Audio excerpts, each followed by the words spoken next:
ये जानना चाहते हैं हम कि आखिर ये परिस्थिति पैदा क्यों हो रही है, सोसाइटी को डराया क्यों जा रहा है। हम हिंदुस्तान और बिहार के लोगों को कहेंगे कि डरने की जरूरत नहीं, लड़ने की।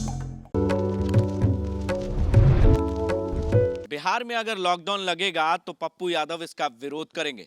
ओमिक्रॉन की मारक क्षमता बहुत कम है, इसे डरने की जरूरत नहीं है, इसे भय पैदा किया जा रहा है।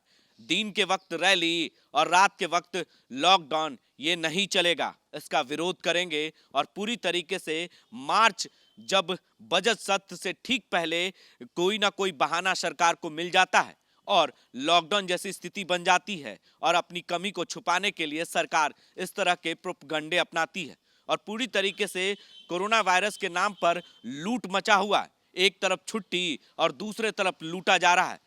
पूरी तरीके से पप्पू यादव ने इसका विरोध किया है और सीधे तौर पर केंद्र सरकार और राज्य सरकार पर पूरी तरीके से इसका विरोध करेंगे पप्पू यादव। आज पप्पू यादव ने प्रेस वार्ता कर सीधे तौर पर कहा कि ओमिक्रॉन की मानक क्षमता बहुत कम है, इससे डरने की जरूरत नहीं है। कुछ अखबार और टीवी चैनल जो है इसे भय पैदा करना चाहते हैं, जिसकी वजह से आप लोग डरे नहीं और इसका सामना करें। सबसे ज्यादा लोगों को डरने की जरूरत नहीं है, मास्क और सोशल डिस्टेंस का पालन करें। सरकार को दिन में रैली करना है और रात में लॉकडाउन लगाना है। गरीब और गरीब होता चला जा रहा है, अमीर और अमीर होता चला जा रहा है। पूरी तरीके से पप्पू यादव ने इसका विरोध किया है। गरीबों को पूरी तरीके से सरकार मारने का काम कर रही है। क्या कुछ कह रहे पप्पू यादव जाप सुप्रीमो लॉकडाउन को लेकर, वो हम आपको सुनाते हैं। जनाब, ये जानना चाहते हैं हम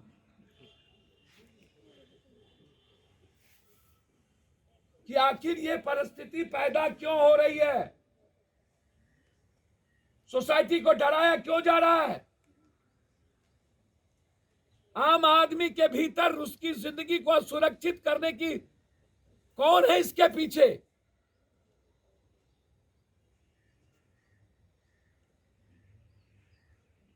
और हम अपनी गलती भारत की जनता और बिहार की जनता पर क्यों थोपे। आज आप रैली करने जा रहे हैं, 15 तक रैली करेंगे। 15 के बाद कोरोना का जहां जांच होगी, यदि पप्पू यादव को आप जांचिएगा, किसी का भी ब्लड सैंपल लीजिएगा और आप 12-14 ठो आप ब्लड सैंपल ले लीजिए और जांच करा दीजिए, तो कोई ना कोई बीमारी होगी, खांसी होगी, ठीक होगा। सबको औकर्मिक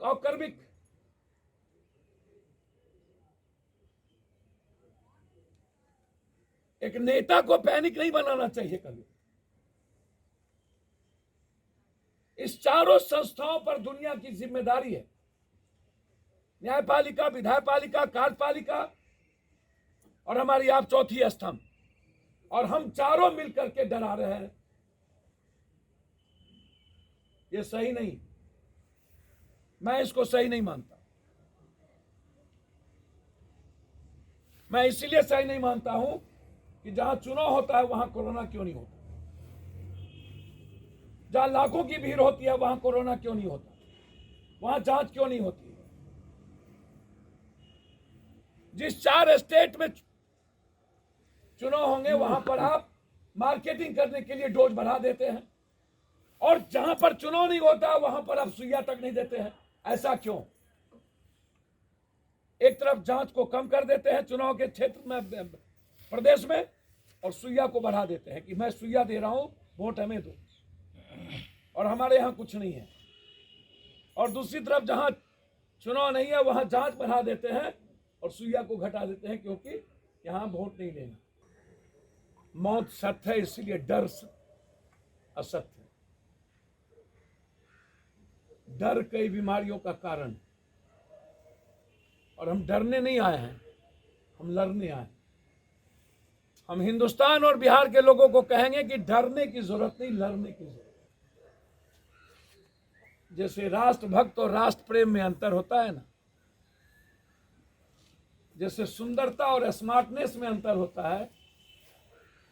सुंदर होना जरूरी नहीं है, मासूम होना जरूरी। सुंदर होना जरूरी नहीं है, स्मार्ट होना जरूरी।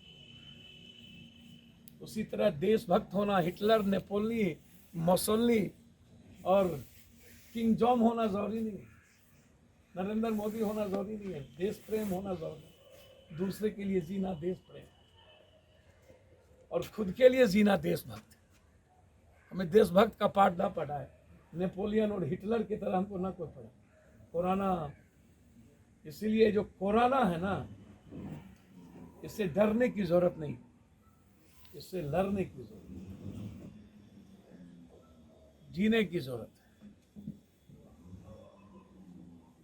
हम आग्रह करेंगे हर परिस्थिति में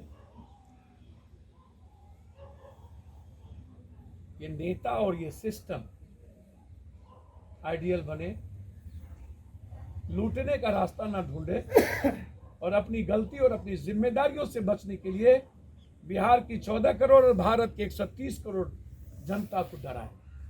तो आपने साफ तौर से सुना कि किस तरीके से पप्पू यादव ने इसका विरोध किया है और कहा है कि हम इसका कड़ा विरोध करेंगे अगर बिहार में लॉकडाउन लगती है। सरकार दिन में रैली करती है और रात में लॉकडाउन लगाएगी, ये बर्दाश्त नहीं होगा। इसकी ओमिक्रॉन की मानक क्षमता बहुत कम है, इससे डरने की जरूरत नहीं है। लोग इसका सोशल डिस्टेंस और मास्क लगाकर सड़कों पर भी घूमे, कोई दिक्कत नहीं होगी।